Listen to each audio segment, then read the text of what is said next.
14 लोग का जो ब्रह्मांड है इसको मोह सागर कहा गया। मोह का सागर का मतलब क्या है कि इसमें हर किसी को मोह है इस संसार में। जैसे घर परिवार के अंदर ही है, पति पत्नी का मोह है ना, अपने बच्चों से मोह, घर से मोह, धन दौलत से दो, ये सारा मोह सागर का ही विस्तार है। तो इसमें बताया गया कि भवजल 14 भवन निराकार पाल चौफेर लहरी निर्गुण की उठें मोह हैं अंधेर। यानी कि भवजल 14 भवन, ये 14 लोग का जो ब्रह्मांड है इसको पूरे कोई मोह सागर कहा गया है, जो पाताल से और वैकुंठ तक है। इसके चारों निराकार का घेरा है, जिसको शास्त्र ने निराकार मंडल बोलते हैं, जिसको कहते हैं, दुनिया कहती है कि निराकार का ध्यान लगाएं, क्योंकि निराकार के बाहर किसी का ध्यान आज तक गया ही नहीं। कि जब ज्ञान ही नहीं आया था, जो पार के हमें पहचान करे, तो हम कहाँ का ध्यान लगाते? तो निराकार के लगा रहे थे सब। तो निराकार के पार की किसी को खबर थी ही नहीं। इस निराकार रूपी अनंत मोह सागर से मोह अहंकार तथा सत रज तम की अज्ञान में जो लहरें उठती, जो सबके अंदर है, अर्थात त्रैगुण के अंदर भी ये सब चीजें समाई हुई है। ओके ना। स्वर्ग तथा वैकुंठ आदि लोगों में भी माया का प्रपंच है, यानी कि हर जगह माया का ही विस्तार है। निराकार पानी के बुलबुलों की तरह 14 लोगों के ब्रह्मांड बनते हैं। जैसे शंकर भगवान खुद महेश्वर तंत्र के अंदर बता रहे उमा को कि हे उमा, हम और ब्रह्मादिक देवता भी एक पानी के बुलबुलों की तरह मिटते हैं। जैसे बरसात नहीं है, जैसे आज बरसात हुई थी, पानी कट हो जाए तो बुलबुला दिखता है और 2 मिनट में फूट जाता है। ऐसे ये संसार बनते और जिसमें हम और ब्रह्मादिक देवता भी एक पानी के बुलबुले की तरह बनते और मिटते हैं। शंकर भगवान उमा को खुद बता रहे इस 14 लोग के अंदर की वास्तविकता।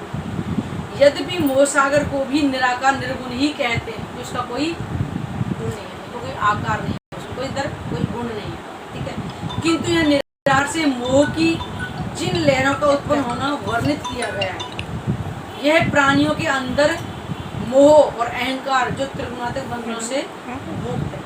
परमात्मा केवल त्रिगुणातीत है, और नहीं तो इसके सब के अंदर 3 गुण विद्यमान है। चाहे वो यहाँ के देवी देवता हो, चाहे भगवान हो, चाहे यहाँ के इंसान हो, 3 गुण सबके अंदर, सत रज और तम। ये हमारे अंदर भी कभी सत्वगुण होते हैं, यानी हम जब परमात्मा के चिंतन में होते हैं तो हम अंदर सत्गुण होते हैं, ठीक है।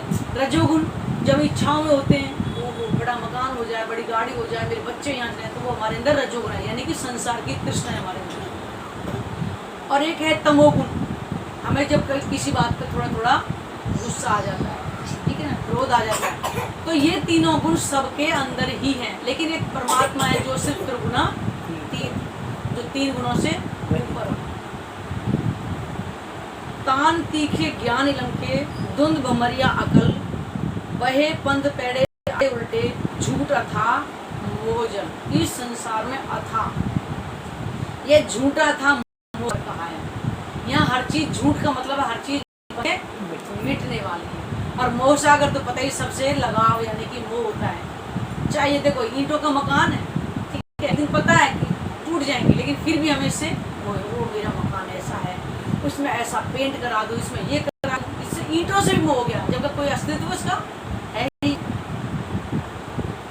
जिसमें शुष्क शब्दार्थ ज्ञान है, तीखे बहाव है, कि सब इसमें बहाव में बहे जा रहे माया के में, और ये नहीं पता कि हमारा रुकाव फिर कहाँ होगा। बिना बिना ब्रेक की गाड़ी को अंदाजा तो नहीं कहाँ जाकर के रुकेगा। ऐसे ही संसार में हर कोई प्राणी रहा है, उसे कोई पता नहीं कि मेरा लक्ष्य कहाँ है। देखा देखी सब एक दूसरे के पीछे दौड़ लगा रहे। तामे बड़े जीव मोह जल के मगर मच्छ विकराल, बड़ा छोटे को निगलत एक दूजे को का। जिस प्रकार मगरमच्छ मतलब बलशाली होता है ना, वो छोटे जीवों को साबुत ही सटक जाता है अपने अंदर। वो कभी करे अंदर समा गया। कम से कम कोई चीज़ अगर मुख में हम खाते हैं तो चबाएंगे, कुछ 2-1 सेकंड तो लगेगा, चलो मिनट भी ना कहें तो, लेकिन मगर तो पूरा ही निकल जाता है। ऐसे ही यहाँ पे जो दूसरे प्राणी को निकल जाते हैं, इसी प्रकार मोह सागर के शक्तिशाली प्राणी जो तृष्णाओं की अग्नि में ही जल रहे हैं, दिन रात ईर्ष्या की मोह की अग्नि यहाँ पे इतनी जल रही है कि इसमें कोई संसार में कोई प्राणी बचा ही नहीं। साधु संत भी इसमें नहीं बचे। इंसानों की तो जो घर गृहस्थी वाले की तो बात ही क्या है कि उसको घर गृहस्थ पालना है, 10 तरह के झूठ भी बोलना होता है, कई बार 10 तरह के छल भी करना होता है, लेकिन कहते हैं इससे कोई भी नहीं बचा। अपनी इच्छा पूर्ति करने के लिए कमजोर प्राणियों को काल की तरह मिटा देते हैं। इस संसार में जिसके पास पैसा होगा वही ताकतवर कहलाएगा। भले ही वो पैसा उसने 2 नंबर का किस तरह से भी वो कमाया हो, लेकिन वही कहलाएगा। वो अपने से छोटे को कहते हैं पैसे की ताकत को दिखा करके आज झूठ का बोलबाला कैसे, आज 2 पैसे के लालच में किसी से भी आप झूठी गवाही दिलवा लो जाकर कोर्ट के अंदर। और आज यही चल रहा है, झूठी गवाहियों को सिर्फ पैसे की। उसका अंजाम क्या होगा? जिसके लिए तुमने झूठ बोली है उस बंदे के साथ तुमने कितना छल किया, क्या किया, लेकिन नहीं, पैसे। दोनों दोषी हो गए, एक तो झूठ की गवाही दिलवाने वाला और दूसरा देने वाला। आज कोर्ट में जाओगे, आपको झूठे जो गवाह पेश करने के लिए वो बोलते हैं गवाह ले आओ, हम इस केस को जिता देंगे। तो सारा संसार आज मोह में इतना फंसा हुआ है। उस पैसे से करना क्या है? घर गृहस्थी चलानी है, इसी में तो लगे हुए हैं कि हमारी गृहस्थी कैसे रहे, ठीक बने। लेकिन ये नहीं पता कि हम अगले जन्म को नरक का द्वार अपना हम खोल रहे हैं। किसके लिए कर रहे हैं? अगले जन्म में ये बच्चे हमारे होंगे, जो इस जन्म में हमारे बच्चे हैं, अगले जन्म में क्या बच्चे हमें मिलेंगे? नहीं ना। तो हम अपने विवेक को जागृत नहीं कर रहे हैं। देखो ना, वाल्मीकि पहले डाकू थे ना, रत्नाकर डाकू के नाम से थे, उनके अंदर विवेक जागृत हुआ।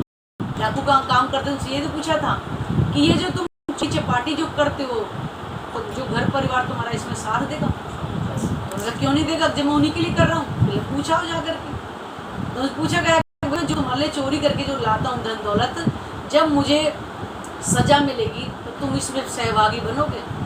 तो माँ बाप ने बोल दिया नहीं, हम तो नहीं बनेंगे, हमने तो नहीं कहा कि तुम चोरी करके लाओ। पत्नी ने मना कर दिया, तो उन्हें कहा कि फिर मैं किसके लिए कर रहा हूँ? उससे उस दिन उन्होंने ये सब धंधा छोड़ दिया। तब कहा उन्होंने रामायण लिख डाली थी। और आज इंसान के अंदर विवेक जागृत हो ही नहीं, कलयुग का इतना प्रभाव चल रहा है, तो मोह में इतना डूबा हुआ, बस मैं मेरे बच्चे, ये बच्चे भी अंत समय में कोई साथ नहीं देगा। आज तो बच्चों का हाल वैसे बताया, 10% सिर्फ बच्चों का आज।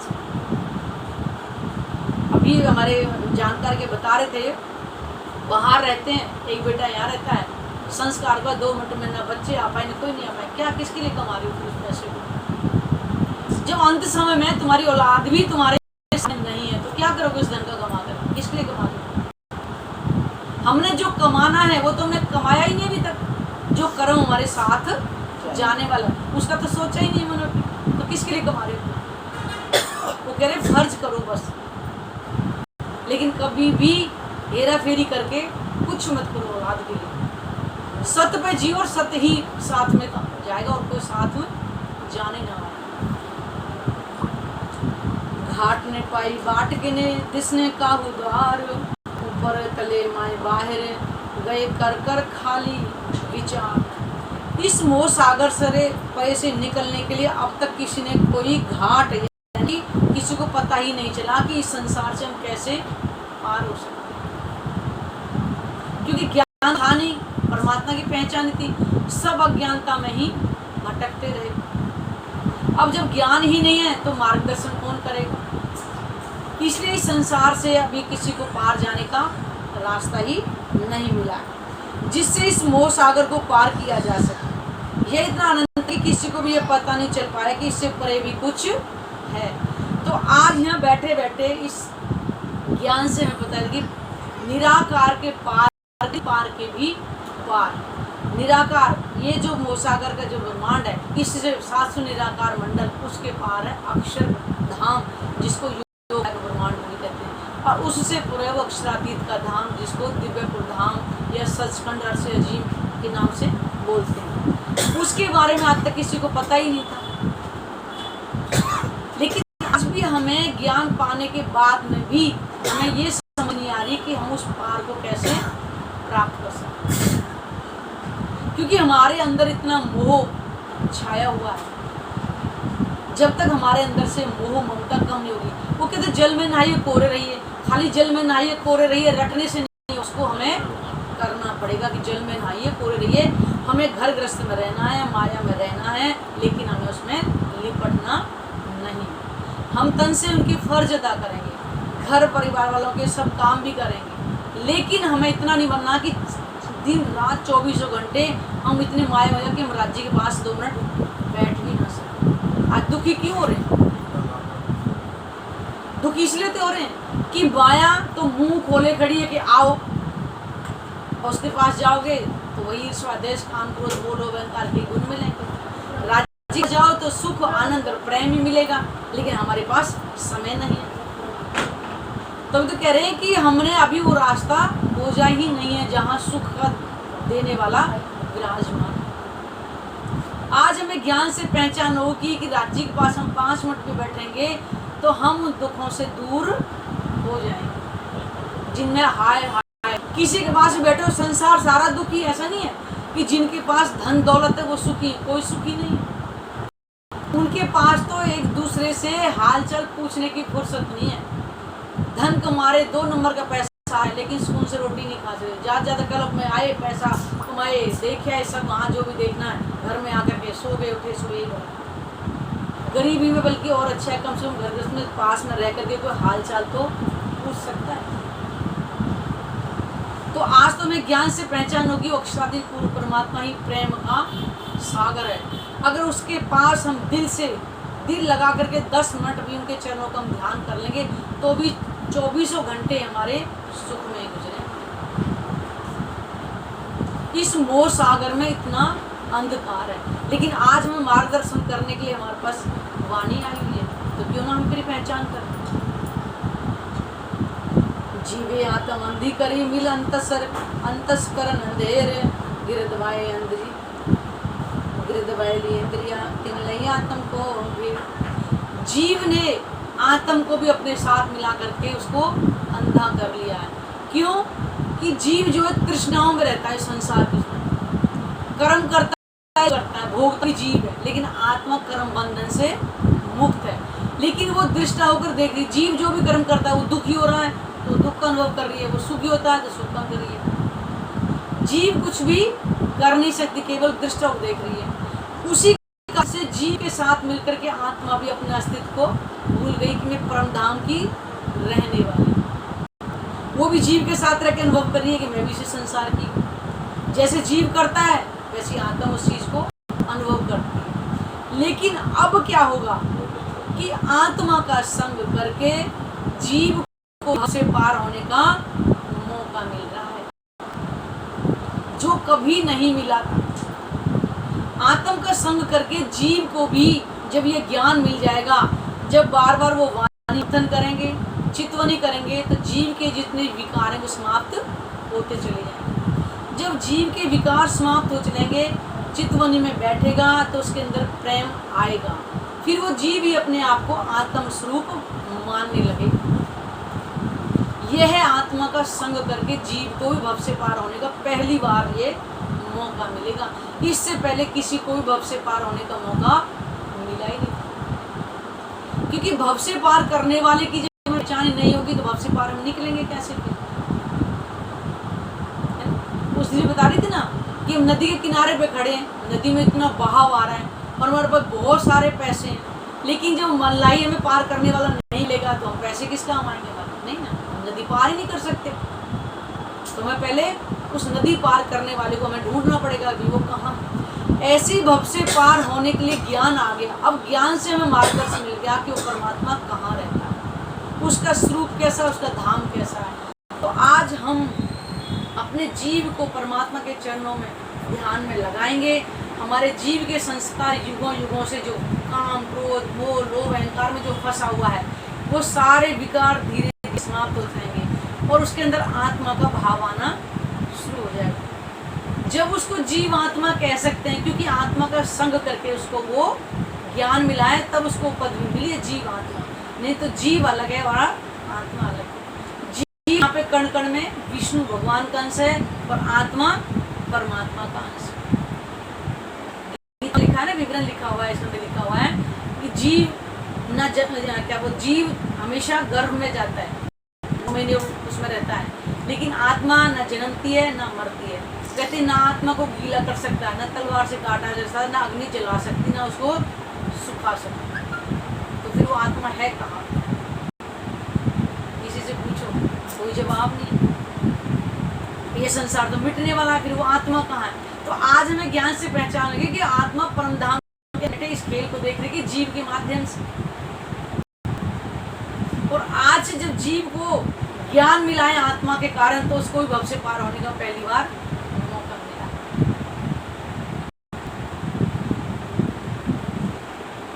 पांच तत्व तारा शशि सूर फिरे फिरे त्रैगुण निर्गुण पुरुष प्रकृति यामे फिरे निराकार निरंजन सुन। प्रकृति का सूक्ष्म स्वरूप मोह सागर है, जिसे निराकार निर्गुण निरंजनी कहा है। आकार नहीं है, वो निर्गुण है, उसके अंदर कोई गुण नहीं है। ठीक है, इसे ही मोह सागर में अव्याकृत के सपनिक स्वरूप आदि नारायण कहते हैं ना। चार अंतस्करण अक्षर ब्रह्म के, अव्याकृत ब्रह्म, सबलिक ब्रह्म, केवल ब्रह्म और सत्र ब्रह्म। तो अव्याकृत ब्रह्म क्या है? मन का स्वरूप है। और अक्षर ब्रह्म ही अपने आप को आदि नारायण रोजना देख रहे हैं कि मैं आदि नारायण हूँ। मोह सागर में उन्होंने प्रवेश किया, तो सबसे पहले आए आदि नारायण, उसके बाद त्रिगुण। दोनों संकल्प लिया, एक अस्मि भविष्यामि में, एक से अनेक हो जाऊं, तब तीन हुए, ब्रह्मा विष्णु और महेश। और उनसे सृष्टि जो चल रही है। ब्रह्मा जी का काम है जीवों को उत्पन्न करना, विष्णु भगवान का है सबका पालन पोषण करना, और शंकर जी का जिसकी आयु पूरी होगी उसको समाप्त। वहां से सृष्टि की रचना ये हुई है। ये 14 पल में पैदा किए 5 तत्व गुण निर्गुण, याही पल में फना हुए निराकार शून्य निरंजन। ये 14 पल में पैदा किए अक्षर ब्रह्म के मन के स्वरूप अव्याकृत के संकल्प के 14 ब्रह्मांड का ये संसार बना जब उन्होंने संकल्प लिया। ठीक है, 5 तत्व जल अग्नि वायु पृथ्वी और आकाश, ये 5 तत्व मिलकर के संसार बना गया। एक भी तत्व अगर नहीं है तो यहाँ पर किसी का भी जीवन संभव नहीं है। जल नहीं है तो पियो का, जब कहते हैं जल ही जीवन है। जल के बिना एक बार बिना खाए तो रह सकता है बंदा 1-2 दिन, लेकिन पानी पिए बिना नहीं रह सकता। अगर पृथ्वी नहीं है तो टिकेंगे कहाँ? फिर वायु नहीं है तो वह सांस नहीं है। देखो ना, कोरोना में जब वो ऑक्सीजन वाले सिलेंडर नहीं मिले थे तो लोग कैसे मर गए। आकाश नहीं है तो परिषद कहाँ होगी? तो कहने का मतलब है 14 लोग 5 तत्व 3 गुण ये आदि नारायण के रूप में जब ये उन्होंने संकल्प लिया, तो 5 तत्व 14 लोग का ब्रह्मांड आज हमें जो दिख रहा है, महाप्रलय में ये भी साफ हो जाएगा। क्योंकि अक्षर ब्रह्म जब उठेंगे, सपना ही तो है। हम बिस्तर पर सपना जब देख के उठते हैं, सुबह उठते हैं तो जहाँ हम घूम रहे होते कुछ भी नहीं होता, बिस्तर ही बिस्तर होता है। तो ऐसे ही जब इस आदि क्या नाम है अक्षर भगवान जब उठेंगे, अपने आप को देखेंगे मैं तो आदि नारायण के रूप में था। और वो सपने होते न 14 लोग रहेंगे, ना 5 तत्व, कुछ भी इस संसार में नहीं बचेगा। याही पल में पैदा बने, जैसे बने हुए हैं ऐसे ये मिट जाएंगे। निराकार शून्य निरंजन, जो दुनिया करी निराकार का ध्यान करो, निराकार, अरे भी निराकार ही नहीं बचेगा, ध्यान किसका कर रहे हो?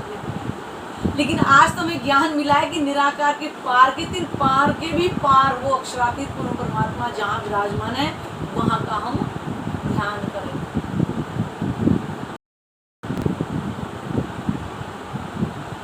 ये 14 चुटकी में चल जासी, गुण निर्गुण शून्य तत्व, निराकार निरंजन शामिल जड़ ऊर्जासी जो सत। ये चुटकी में चल जासी, ये 14 लोग का ब्रह्मांड है। जैसे चुटकी बजाएंगे ना, क्या इतने पल में समाप्त हो जाएगा। अब ये जो ज्ञान मिल रहा है हमें, ठीक है ना, लेकिन लास्ट में क्या होगा? विष्णु भगवान को ज्ञान मिलेगा, क्योंकि सबके अंदर किसका अंश है? विष्णु भगवान। जैसे कहते हैं कि पेड़ होता है, उसकी जड़ में पानी देंगे तो सारे पत्तों पे, टहनियों पे, सब पे हरियाली आ जाती है। ऐसे ही संसार जो वृक्ष है, इसके अंदर सबका अंश है विष्णु भगवान। ठीक है, जब विष्णु भगवान को ये तारतम्य ज्ञान मिलेगा, एक ही पल में पूरे संसार को ये मिल जाएगा। तो उस टाइम क्या होगी कि हमारी जो ये बाहर के जो नेत्र हैं, फिर ये बंद हो जाएंगे और अंदर के खुल जाएंगे। जब ये महाप्रलय का दिन होगा। ये 14 चुटकी में चल जासी गुण निर्गुण शून्य तत्व, ये सासु निराकार मंडल जितना भी है एक पल में ही मिट जाएगा। निराकार निरंजन सामंजस्य, जिसको कह रहे कि निराकार का ध्यान करो, और हम कह रहे हैं यहाँ बैठे बैठे ही निराकार के पार के तीन पार के का ध्यान करो, जिसमें जहाँ परमात्मा विराजमान है। अगर वहाँ का ध्यान करेंगे तो हमारे जीव को अखंड मोक्ष यहाँ रहते रहते ही मिल जाएगा, यानी कि महाप्रलय से पहले। मान लो महाप्रलय और कभी 100 साल बाद हुई, मान ले, तो हमारा जन्म वैसे 100 साल तक चलेगा। अगर 100 साल तक ब्रह्मांड रहा तो हमारे जीव परमात्मा के चरणों का ध्यान अखंड मोक्ष को प्राप्त हो जाएगा, हमारा दूसरा जन्म नहीं होगा। अगर मनुष्य तन चला गया, परमात्मा का ध्यान नहीं करा, तो 84 लाख योनियों में घूमना ही पड़ेगा। गीता में साफ लिखा है कि जैसे हम करते नहा करके, ऐसे हमारा ये जो चेतन जीव है शरीर के अंदर, ऐसे एक तन को छोड़ करके दूसरे तन में प्रवेश करता है।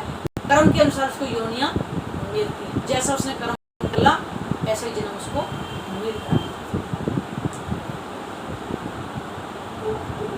राशि जो असत यानी कि जैसे सपना उड़ जाता है, वैसे ये संसार समाप्त हो जाएगा महाप्रलय में। अब भागवत पुराण को देखो ना, पढ़ती है, लेकिन किसी ने आज तक ये नहीं बताया कि 4 तरह की प्रलय के बाद महाप्रलय जब होगी तो कहाँ जाएंगे, कोई नहीं बता रहा। महाप्रलय के बारे में इतना सोचता ही नहीं। हम 3 दिन भागवत सुनने के लिए यहाँ गए हैं, ठीक है ना, लेकिन वो प्रश्न हमारे उससे लड़के से इसलिए हो पाए कि वो कथा करके ऐसे चले जा रहे जैसे भाई बहुत बड़े नवाब, लेकिन ज्ञान तो किसी वक्त तो आ ही नहीं, देखा जाए। और वही फिर भागवत पुराण की कथा करने के बाद जो करा रहे थे वही हवन भी करा रहे थे, बताओ। और भागवत पुराण के अंदर लिखिए कि परमात्मा के 2 परमात्मा आएंगे कलयुग में, 2 तनों से लिया करेंगे, नहीं भेद पता चल रहा, ज्ञान ही नहीं है फिर। और आज हमें यहीं बैठे बैठे पता चल रही है, बताओ 4 तरह की प्रलय के बाद कहाँ जाएंगे, जब 14 लोग 5 3 कुछ भी नहीं बचेगा महाप्रलय।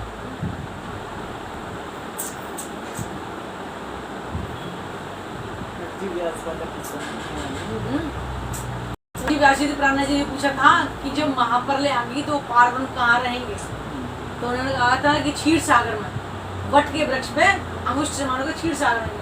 तो प्राणा जी ने पूछा कि वो 14 लोग के अंदर है कि बाहर है, फिर है ना, तो नहीं दे पाए थे जवाब। भागवत पुराण के अच्छे वक्ता न दे पाएंगे उसके अंदर, वो भले ही कृष्ण जी की उनकी लीलाओं का चित्रण कर ले। अब क्या था, यही तो था, जन्म हुआ तो एक बच्चे को टोकरी में ला के दिखा दिया, लीला तो करके दिखा रहे हो, ज्ञान तो कहीं नहीं, हम ज्ञान कहाँ पहुंचा रहे हैं आपको। उसके बाद में जो रुक्मणी विवाह हुआ तो एक लड़की को कृष्ण बना दिया, एक को रुक्मणी बना दिया, उसी में 1.5 घंटा समाप्त हो गया। ज्ञान क्या मिला कि हम उस लीला को कैसे प्राप्त करें। आज जो महाराज से योग जो हो रही असली जो हुई थी उसको हम कैसे देख पाए, वो ज्ञान से पहचानो कि ज्ञान है ही नहीं, तो लीला कर रहे हैं, नाचे गाए खेल के चले गए, क्या मिला किसी को, इसका कोई सोच ही नहीं रहा।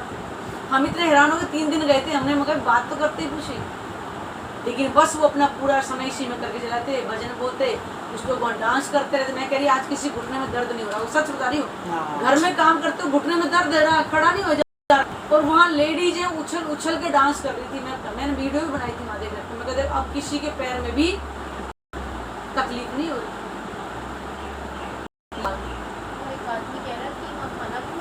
हाँ, एक खाना पूछ रहा था कि वो खाना भी है, मैंने कहा भैया हम तो सिर्फ जिस मकसद के लिए आए थे वो हमारा नहीं, कि वो उनसे बात हो ही नहीं पाई थी। तो हम उनसे ये तो पूछ रहे कि भागवत 7 दिन से भागवत कर रहे थे, बीवी वहाँ बैठी है, कह रहे हैं भूखा हूँ, वो लेके आएगी मेरे लिए, अब मैं कहाँ खाऊंगा खाना, देखो ना संसार इसी में फंसा हुआ है। कि भागवत पुराण में परमात्मा की पहचान लिखी हुई, लेकिन किसी को ज्ञान नहीं हो रहा। देखो हम इतने हैरान हो रहे थे, बताओ सब लोग खड़े होकर के, अब तुम आरती जो उतार रहे हो, उस लड़की की तो उतारे दोनों की, जो कृष्ण बनी थी और एक जो रुक्मणी बनी, उनकी आरती उतार रहे हैं, और वो कन्यादान करके और न्योछावर। मैं इतनी हैरान हो गई देख करके, बताओ क्या है, क्या मिल रहा है, सब पैसा कमाने की ट्रिक।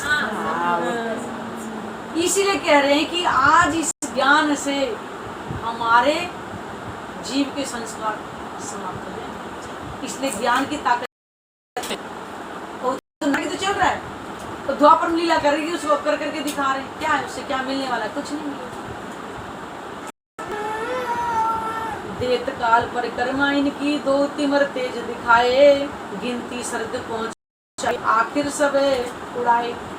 पाताल से लेकर निराकार तक काल का परिक्रमा चल रहा है, यानी कि पाताल से बैकुंठ तक कोई भी चीज स्थिर रहने वाली नहीं है, सब समाप्त होने वाली है। काल के काल में सब समा जाएगा।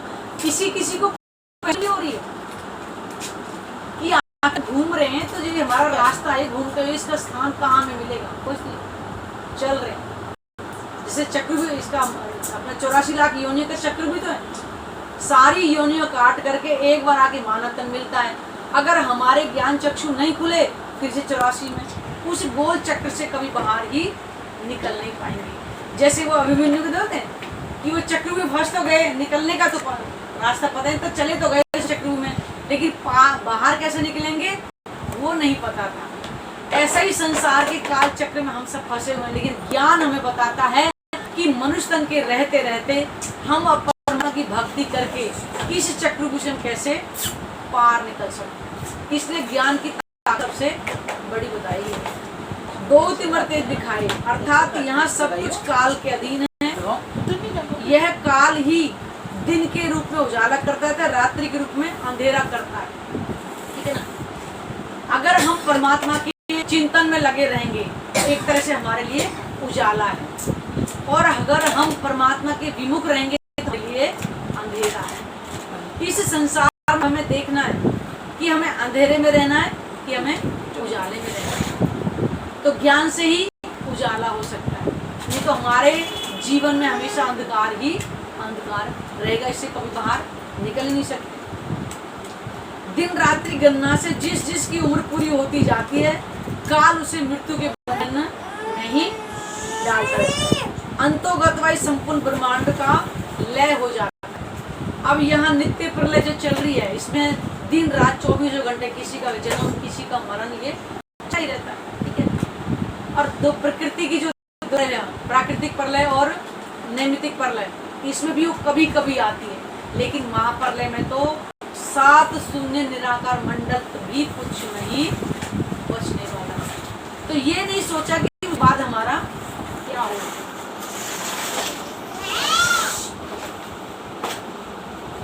ये इंद्र जो पैदा किए, ये जो विश्व 14 भवन, इनमें सुधने काहू को ये उपजाए किन।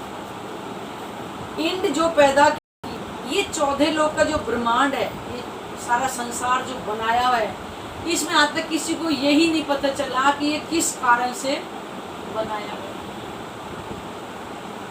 बनाने वाले की पहचान नहीं, हमें किसने बनाया उसकी पहचान नहीं, और फिर हम कहाँ जाएंगे इसकी भी पहचान नहीं है।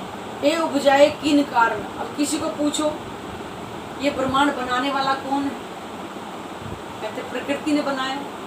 प्रकृति को किसने बनाया ये भी नहीं पता किसी को। प्रकृति भी जिसके अधीन रह करके दिन रात ये सूर्य चंद्रमा जो घूमते हैं वो किसके अधीन है। ये 14 लोक का ब्रह्मांड परमात्मा के हुक्म से अक्षर ब्रह्म एक पल में करोड़ों बनाते हैं। ये देख रही ना, कोट ब्रह्मांड नजरों में हमें खिन में देखें पल में उड़ा। अक्षर भगवान परमात्मा के सत अंग ऐसे ब्रह्मांडों को एक पल में ही करोड़ों बना देते हैं। जबकि राम लिखा है नेति नेति जहाँ वेद निरूपा निजानंद निरुपादि अनुपा शंभु विरंची विष्णु भगवाना और उपजे अंशते नाना। एक ही पल में करोड़ों ब्रह्मांड बनते हैं और बन के ले हो जाते हैं, लेकिन बनाने वाले कोई नहीं जानता। परमात्मा के हुक्म से ब्रह्मा विष्णु महेश। अब किसी को आगे बोल दो अरे भाई पहले सच्चाई तो जानो, वो खुद परमात्मा का ध्यान कर रहे हैं कि हमसे ऊपर वो परमात्मा है, लेकिन ज्ञान नहीं आया कि वो परमात्मा कहाँ रहता है, उसका स्वरूप कैसा है। ध्यान कर रहे हैं कि हमसे भी ऊपर कोई शक्ति है, लेकिन आज ज्ञान आ गया। आज ज्ञान से तो उनके एक एक अंग का वर्णन, एक एक वस्त्र का, एक एक आभूषण का क्या क्या धारण किया, ये भी हम बैठे बैठे यहाँ पे प्राप्त कर सकते हैं। और जिसके हुक्म से ये ब्रह्मांड बना है मिटेगा भी उसी हुक्म से। उस परमात्मा की हम कलयुग में बैठ के धन्य धन्य का है। हर ग्रंथों में महिमा तो लिखी हुई है, ये तो सब कोई पढ़ रहा है, लेकिन पता नहीं चल रहा। कि प्राणा जी ने पहले ही कहा था ना उसमें लिखा था कि खुदा की गवाही को खुदा ही देगा। खुदा का मतलब है परमात्मा ही, कि परमात्मा जहाँ रहता है वहाँ की बात को परमात्मा ही संसार में आकर के बताएगा, क्योंकि कोई पहुँचा ही नहीं तो बता कहाँ से देगा। भाई आपके घर में है, आपके घर में पता है, आपको पता है ना कि कहाँ क्या सामान रखा है, और कोई मुझे कहते कि मुझे घर में बताओ क्या क्या सामान रखा है, तो मुझे क्या पता चलेगा, है ना। जिस घर में जो रहता है वही बता सकता है। तो जहाँ परमात्मा रहता है वहाँ की वास्तविकता को केवल परमात्मा ही बता सकता है। उनके स्वरूप को किसी ने देखा नहीं तो कोई वर्णन कैसे करता। इसलिए उन्होंने कहा था कि जो परमात्मा आएंगे कलयुग के अंदर वो स्वयं वेद लेकर आएंगे, स्वयं ही अपनी पहचान इस संसार में आकर के करेंगे, क्योंकि वहाँ किसी ने आज पहुँच ही नहीं कर।